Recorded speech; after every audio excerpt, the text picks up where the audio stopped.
hook adjustment, timing, clearance, position of the shuttle and driver clearance.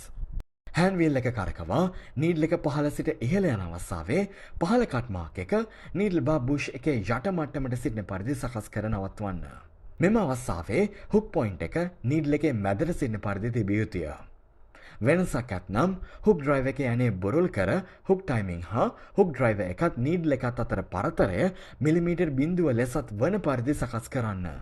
මෙම අවස්ථාවේ hook point එක හා needle එක අතර පරතරය මිලිමීටර් 0.05ත් 0.1ත් ලෙස තිබිය යුතුය. වෙනසක් ඇතනම් ෂටල් ASM එකේ ඇණය බුරුල් කර පරතරය නිවැරදි කරන්න. ෂටල් ASM එකේ ඇණය මදක් තද කර නීඩල් එකත් ෂටල් එකත් අතර මිලිමීටර් 7.5ක් වන පරිදි සකස් කර ෂටල් ASM එකේ ඇණය හොඳින් තද කරන්න. හුක් ටයිමින් සකස් කිරීමෙන් පසු ෂටල් අපර් ස්ප්‍රින් එක රූපයේ පරිදි සකස් කරන්න.